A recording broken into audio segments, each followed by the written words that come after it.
gaya saya yang sebenar aslinya. Baiklah, kita mulai. Assalamualaikum warahmatullahi wabarakatuh. Alhamdulillah, alhamdulillahirabbil alamin, wassalatu wassalamu ala asrofil anbiya'i wal mursalin wa ala alihi wa sahbihi ajmain. Amma ba'du. Yang kami hormati, yang kami muliakan orang tua kami, guru kami, Ayahanda Samsul Bakti. Yang kami hormati Ketua DPD Partai Umat Aceh Barat, Bapak Teguh Nasruddin MA. Yang kami hormati sahabatku Ibu Hajah Rosmanida, Sekretaris DPD Aceh Barat. Yang kami hormati pengurus DPD, baik wakil ketua, bendahara, serta pengurus DPC. Mohon maaf mungkin saya belum begitu hafal nama-namanya, tapi alhamdulillah hari ini kita bisa bersilaturahmi. Kalau saya ada kekurangan dalam sambutan kepada sahabat semuanya, bukan saya tidak menghormati, tetapi mungkin masih banyak teman-teman yang belum keingat namanya. Baiklah, sebelumnya kita menyampaikan syukur kehadiran Allah Subhanahu wa taala. Alhamdulillah pada hari ini, siang ini kita bisa bersilaturahmi karena atas keberkahan umur panjang kita, kesehatan kita, sehingga kita bisa hadir di tempat ini. Selawat serta salam selalu kita surahkan kepada junjungan kita Nabi Muhammad SAW. Allahumma salli ala Sayyidina Muhammad wa ala ali Sayyidina Muhammad. Sahabatku, pengurus Partai Umat dan kader serta simpatisan di Kabupaten Aceh Barat. Hari ini atas kehendak Allah, dalam acara tasyakuran di DPD Aceh Barat saya bisa hadir. Sebenarnya tidak ada perencanaan saya untuk turun di tiap-tiap kabupaten dalam acara tasyakuran.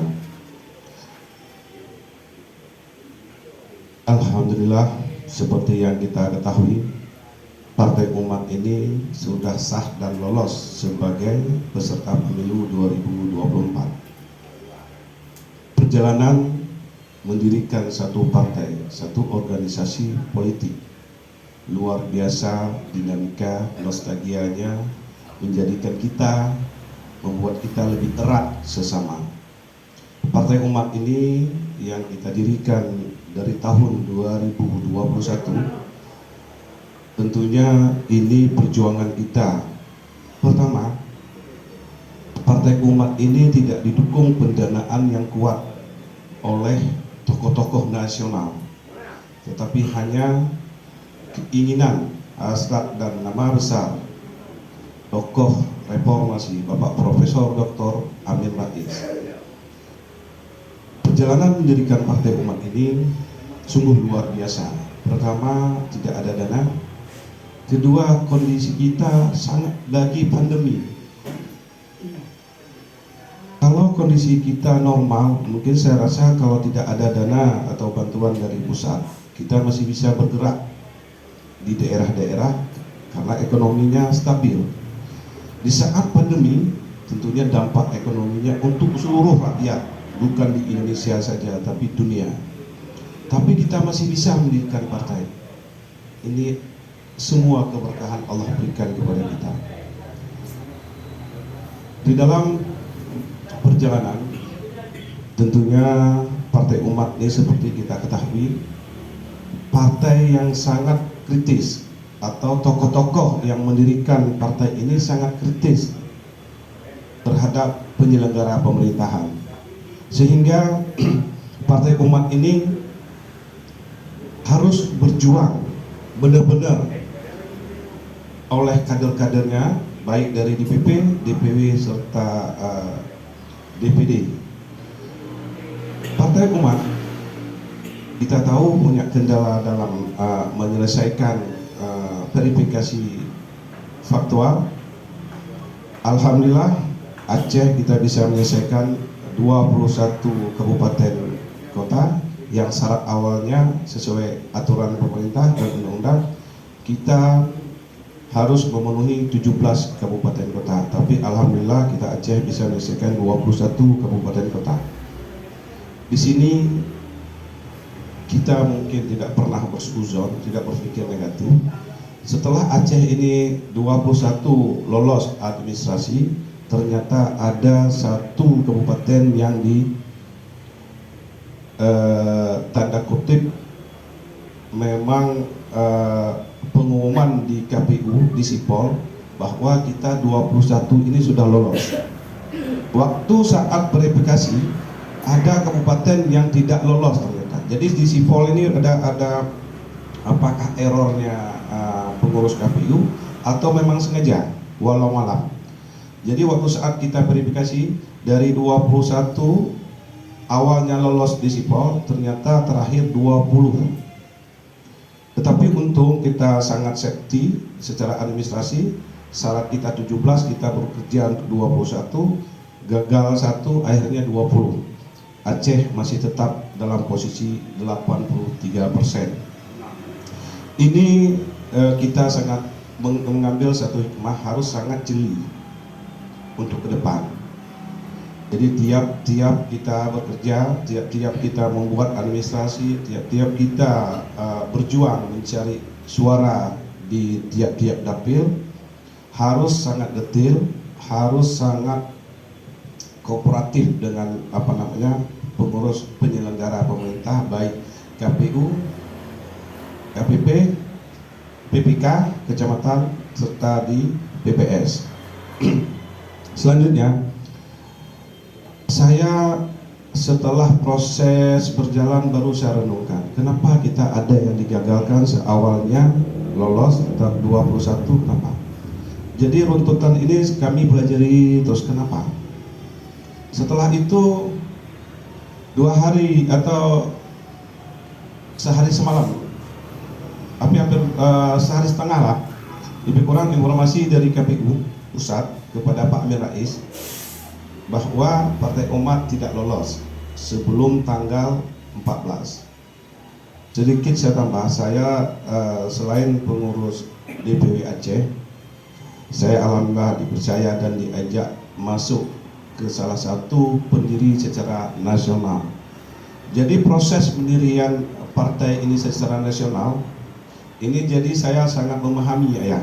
Jadi saya bukan memahami sebagai ketua DPW untuk 23 kabupaten kota saja. Saya terlibat langsung dalam proses bagaimana kita meloloskan partai ini di KPU pusat. Makanya saya ikut setelah saat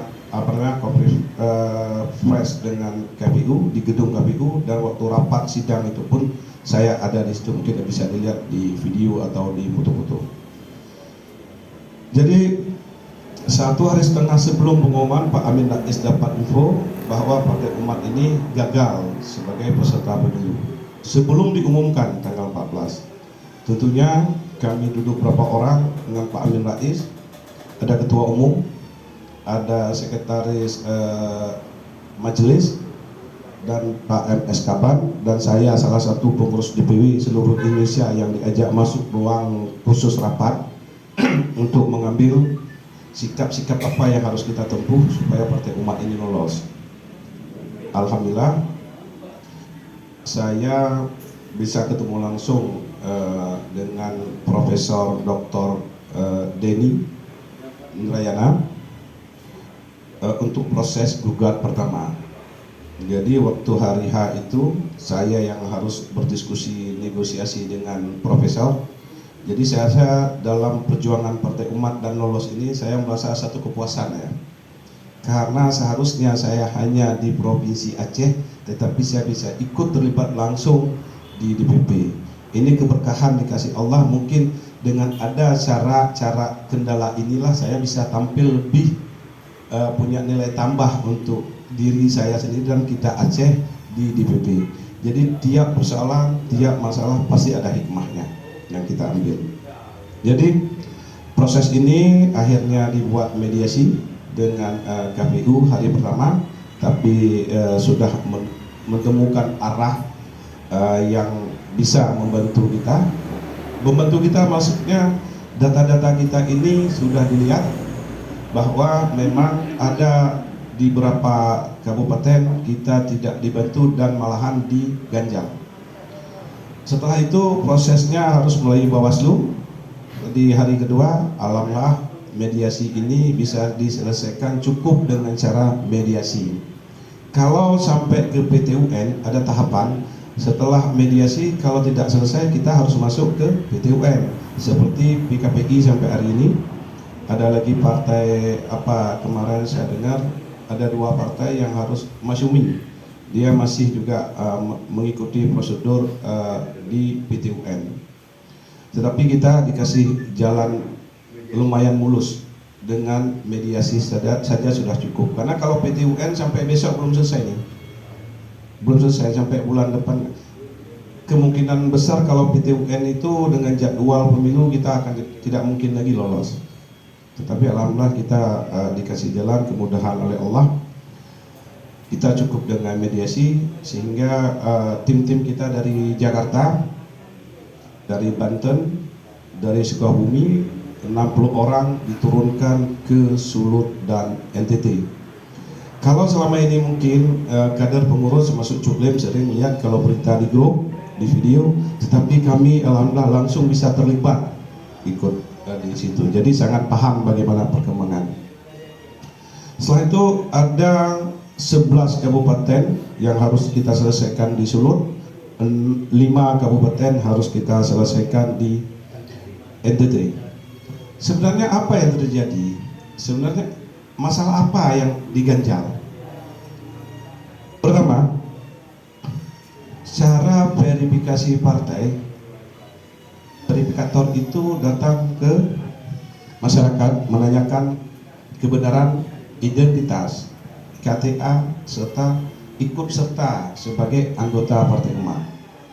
Setelah mereka verifikator di lapangan tidak ketemu, tahap kedua seharusnya mereka mengirim nama-nama tersebut kepada DPD supaya dihadirkan di kantor DPD, karena anggota sesuai data, rekap data untuk diverifikasi tidak ditemukan di lapangan. Ketiga, kita boleh melakukan, ini aturan ya, undang-undang KPU. Ketiga, kita boleh melalui video call. Kalau orangnya sakit atau di luar kota atau tidak bisa hadir, ada halangan yang sangat berat nggak bisa hadir, kita bisa melalui video call. Keempat, kita boleh mengirim video. Video nama saya dengan identitas KTP saya nik sekian, KTA saya nomor sekian, saya bahwa benar sebagainya.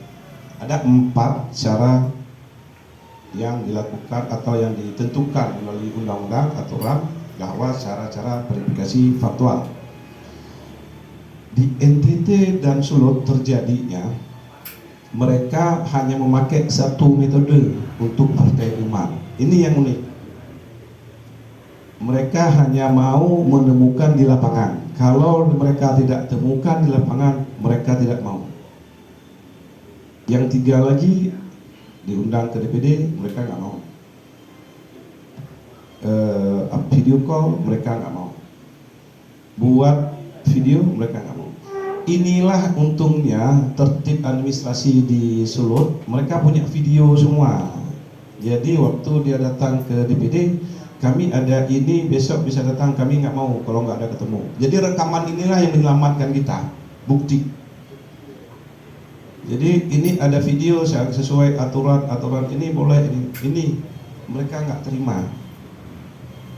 Dan data kita di dalam sipol yang sudah diverifikasi misalnya 20 orang, yang ada hanya 2. Jadi inilah pengalaman yang harus saya sampaikan supaya kita besok ini kita berhadapan dengan penyelenggara, belum dengan kompetitor, bukan dengan partai lain besok cari suara.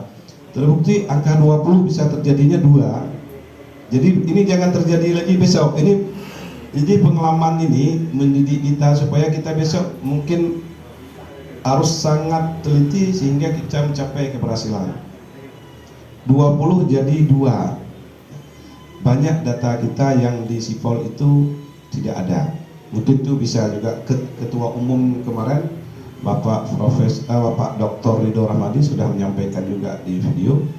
Inilah protes sanggahan gugatan kita ke KPU dan Bawaslu. Sama terjadi di NTT. Apa yang kita pikirkan sekarang? Pemerintahkah yang penyelenggara pemerintah kan? Partai mungkin partai lama Pak Amin Pernau atau partai lama yang pernah beliau dirikan. Yang kita pikirkan bukan itu lagi sekarang. Siapa yang berbuat? Tetapi yang kita pikirkan pertama gini, menjadi pelajaran kita, benahi diri kita untuk berjuang ke depan. Karena kalau hari ini gambaran analisa kemungkinan apakah dari kekuatan besar ataukah partai lain, itu sangat wajar kalau dalam bersaing. Persaingan itu nggak bisa kita minta kita fair orang sama dengan kita, nggak bisa. Jadi apa yang kita lakukan? Persiapan terus ke depan. Oh ternyata ada kemungkinan ini, ya, kita harus siap. Itu mungkin gambaran hikmahnya yang saya bisa sampaikan. Hari ini hampir seluruh Indonesia dari mulai tanggal 30 penetapan pengumuman, ada yang buat tanggal 1, tanggal 2 melakukan tasyakuran. Tasyakuran ini tentunya perjuangan kita kemarin di Sulut dan di NTT. Selain dana pekerja, tentunya kita dari seluruh Indonesia ikut mengadakan memberikan sumbangan dalam kegiatan penggalangan dana oleh DPP. Kedua, kita terus berdoa kepada Allah. Mudah-mudahan partai ini diberi kemudahan, diberi kelancaran, sehingga partai kita ini bisa lolos sebagai peserta pemilu pada 2024. Banyak yang dilakukan nazar. Banyak juga orang yang niat membuat tasyakuran. Alhamdulillah kita Aceh Barat pada hari ini bisa juga membuat acara tasyakuran. Kita bersyukur kepada Allah, alhamdulillah perjuangan kita semua dimudahkan, sudah dilancarkan sehingga kita bisa ikut di pemilu 2024. Selanjutnya, partai kita ini harus kita kelola dengan baik. Saya semalam juga sempat sampaikan kepada Bapak Tengku Nasruddin bahwa partai ini kita jalankan sesuai azas partai dan taklimnya Partai Umat. Azas partai Islam rahmatan lil alamin. Kita kembalikan hidup kita mengelola organisasi ini secara islami. Pertama, bagaimana cara kita menghargai teman-teman kita yang sudah ikut berjuang. Hargai mereka semua. Jangan pernah teman-teman kita dalam susah ini, inilah yang sebenarnya teman sejati kita.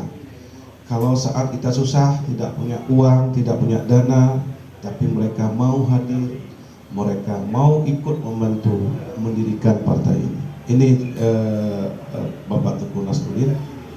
Mereka inilah yang sebenarnya hakikat pertemanan yang sejati. Kalau kita berhasil, kalau kita punya dana, punya uang, rasanya semua orang bisa kita berteman. Tapi saat sedih, saat susah, inilah yang sebenarnya temannya kita. Jadi kami DPW pertama menginstruksikan untuk melakukan koordinasi penyusunan pengurus DPD. Ada 4 unsur yang perlu kita susun dalam pengurus. Pertama, kita di dalam partai politik perlu tokoh-tokoh, baik tokoh-tokoh agama, tokoh-tokoh akademisi, tokoh politik, dan tokoh-tokoh bisnismen. Jadi ini kita harus berkolaborasi dalam penyusunan kepengurusan. Mungkin juga ada tambahan orang yang mengerti administrasi atau disebutnya administrator. Ini perlu, karena kita membesarkan satu organisasi partai politik membutuh stakeholder pendukung ini yang sangat bagus. Tetapi ada teman-teman kita yang kemarin ikut, mereka bisa hadir, tapi beliau teman-teman kita ini tidak menguasai misalnya media sosial. Tentukan, tempatkan mereka sesuai kemampuan.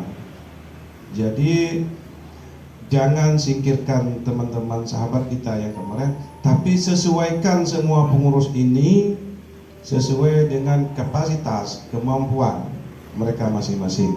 Dan kepada pengurus juga, apabila ada pergeseran dudukan sesuai, itu jalankan. Buktikan kita mampu, buktikan kita bisa. Setelah itu ada penilaian sendiri dalam perjalanan. Jadi jangan beranggapan kita dizalimi orang, tetapi kita tidak tahu posisi, kapasitas, kemampuan kita sendiri. Jadi kita sama-sama duduk. Jangan sampai saya maunya di wakil 1 POK, tetapi kemampuan kita tidak bisa di situ. Kita paksakan posisi, tidak boleh. Ya, tidak boleh. Ini ada egonya, merasa saya orang dekat, saya orang duluan. Nggak boleh. Kita ingin besar partai, bukan ingin jabatan itu di posisi wakil 1. Ini tidak ada terjadi di Aceh Barat. Tapi saya punya kewajiban harus menyampaikan kepada pengurus DPD, calon-calon pengurus, dan pengurus yang sudah ikut dari pendirian. Selanjutnya kita harus berkoordinasi menyusun kepengurusan DPC. Ya, itu instruksi kalau nggak salah, kalau belum dikirim besok harus disampaikan semua DPD. DPD sama juga. Kalau memang orangnya tidak mampu mengundurkan diri, pakai surat. Pesan saya, jangan surat itu dikirim ke media mengundurkan diri, jangan dikirim ke grup, tapi prosedur administrasi berorganisasi harus paham. Kalau memang kita ada halangan, ada hambatan atau ada pekerjaan atau pindah keluar kota, hargai, beretika dan santun dalam organisasi. Berikan surat itu ke sekretaris DPD. Mohon maaf dengan kata-kata. Kenapa? Jangan bawa cara berorganisasi dengan emosional, walaupun kita kecewa dan emosi. Kenapa? Ke depan masih ada harapan lain, kita bisa berjumpa, bertemu lagi dengan kawan-kawan, teman-teman, sahabat. Ini saya lihat orang Aceh ini pas emosi langsung kirim ke media, ke ketuanya nggak dikirim.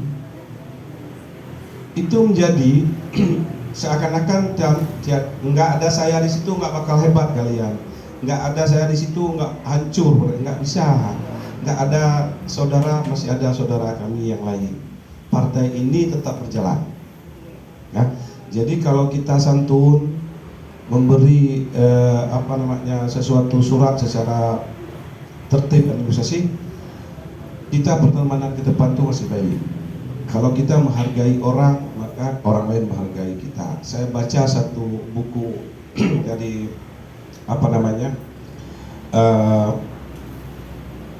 Hamka.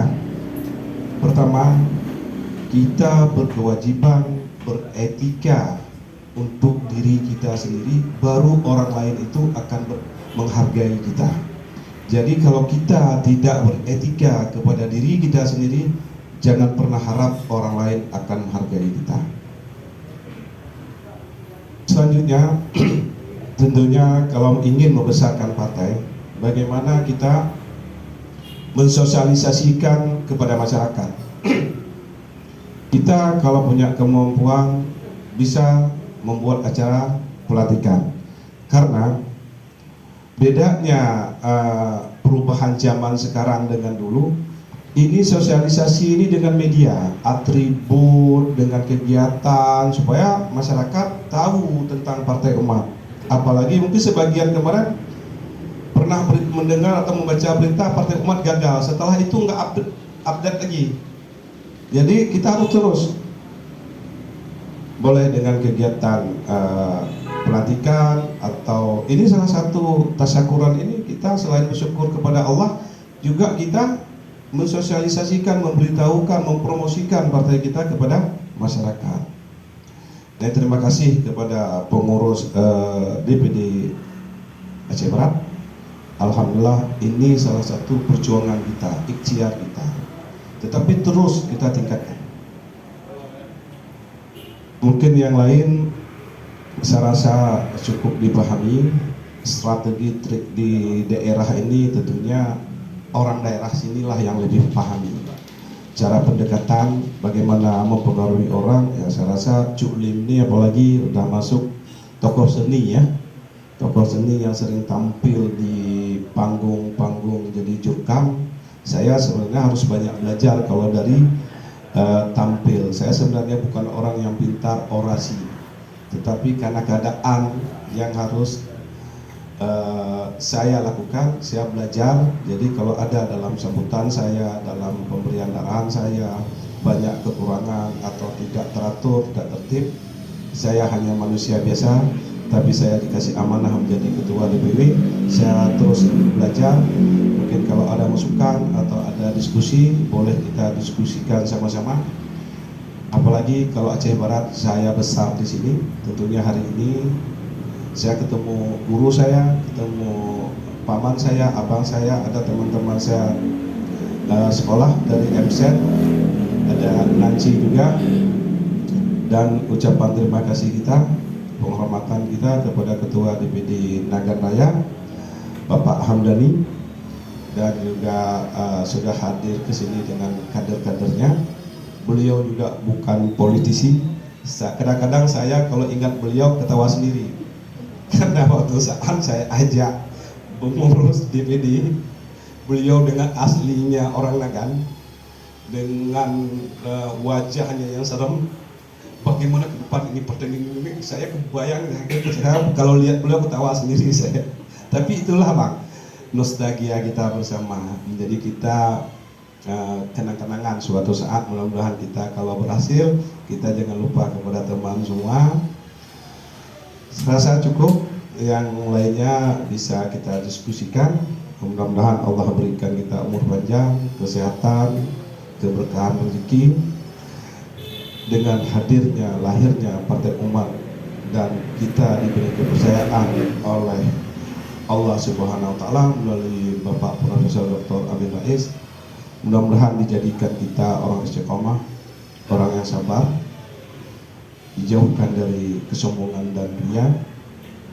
Tetapi mohon maaf juga, saya memang orang yang agak tertib berorganisasi. Kalau tidak penuh, kalau memang orangnya ada, saya tidak akan pernah mulai. Kita harus komit, konsisten, saling menghargai.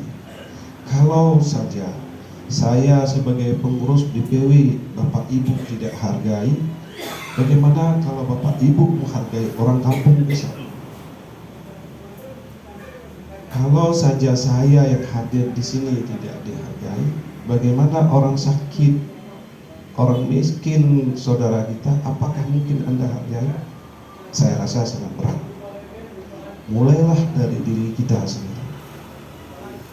Jangan pernah kita gembar-gemborkan suatu kebaikan, padahal kita tidak pernah bisa membuat kebaikan untuk orang lain.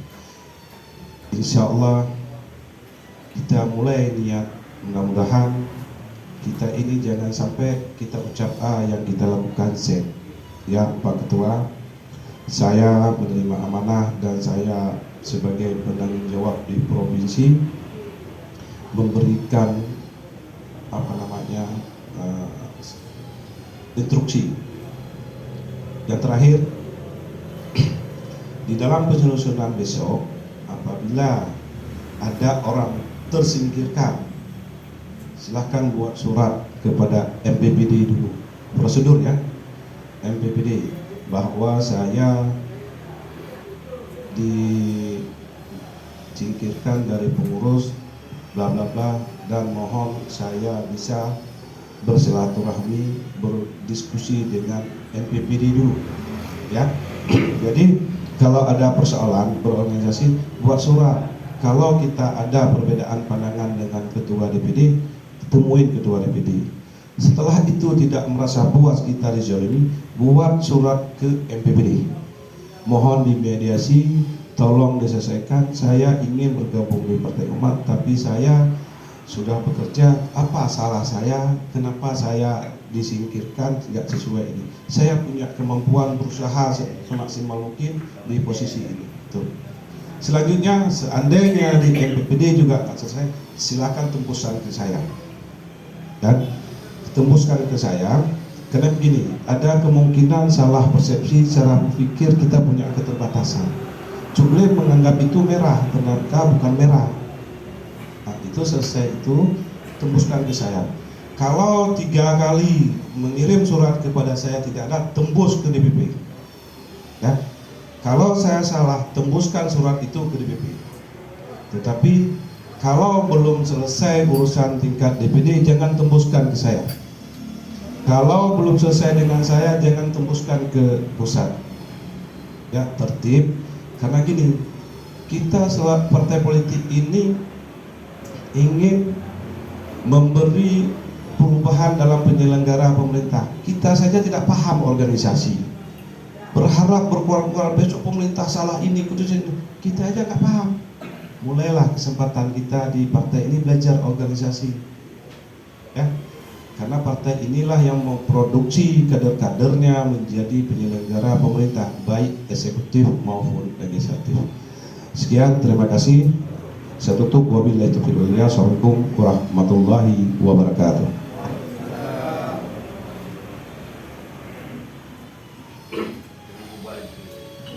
Alhamdulillah, terima kasih Bapak Jamai Suni, Ketua DPW Partai Umat Aceh, yang alhamdulillah sekali beliau berkesempatan menghadiri acara yang mulia ini.